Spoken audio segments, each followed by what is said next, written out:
La parole est à Madame Marie-Georges Buffet. Monsieur le ministre des Transports, le 21 septembre, les habitants du Blanc-Mesnil et de Drancy manifestaient avec leurs élus autour de la gare de triage. Le motif de leur colère, la décision du préfet de la Seine-Saint-Denis, en application de la loi du 30 juillet 2003, d'interdire toute construction, tout apport de population en raison de la présence de wagons de matières dangereuses. Au Blanc-Mesnil, 20% du territoire est impacté par cette décision. Une décision qui n'assure en rien la sécurité des habitants ni des cheminots, mais qui par contre dévalorise le patrimoine des habitants et freine tragiquement le développement des villes. Avec le maire du Blanc-Mesnil, je me suis tournée vers la SNCF et la RFF. Vous nous avez reçus, monsieur le ministre, mais pour l'instant, aucune solution n'a été dégagée. Si le danger est là, à moins d'évacuer les 25 000 personnes concernées, il faut bien s'attaquer à réduire le danger à la source. L'État, RFF, le fret SNCF ont déjà travaillé sur la sécurité. Il est possible d'aller plus loin, nous disent les cheminots, par des mesures de confinement. Mais cela ne lèvera pas les incohérences de la loi de 2003 qui pénalise les victimes éventuelles. Notre groupe demande d'ailleurs un moratoire dans son application.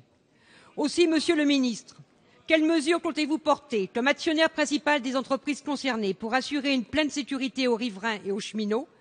Vous avez annoncé hier une nouvelle étude sur la sécurité. Pouvez-vous nous indiquer les conséquences possibles pour les riverains?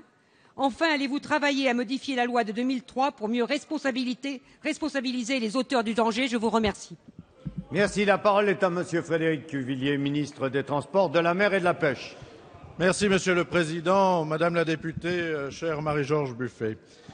Le transport de marchandises dangereuses est une problématique. Elle est sensible, elle inquiète souvent et elle nécessite une grande attention. C'est la vôtre. Je sais que vous êtes très impliqué sur ce dossier. C'est la nôtre également.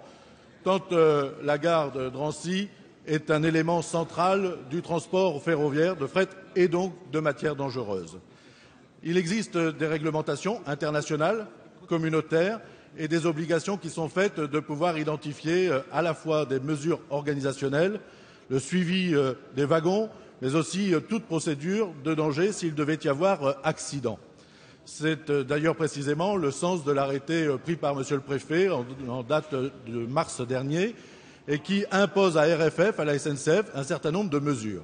Il y a par ailleurs dans le cadre du Code de l'urbanisme des dispositions qui découlent précisément de ces obligations et comme vous l'avez indiqué, je vous ai reçu avec Monsieur le maire de Blanc-Mesnil, des dispositions contraignantes pour les communes.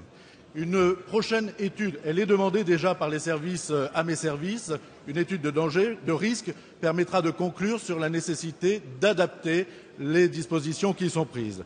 Dans la concertation et en saisissant RFF SNCF, nous pourrons revoir avec les élus locaux le dimensionnement du périmètre qui n'interdit pas la réalisation d'opérations d'urbanisme, mais qui y met un certain nombre de contraintes. Une fois encore, la sécurité est une priorité. Le fret ferroviaire est le mode de transport le plus sécurisant pour les matières dangereuses, mais il est important que nous puissions répondre à la préoccupation de vos populations.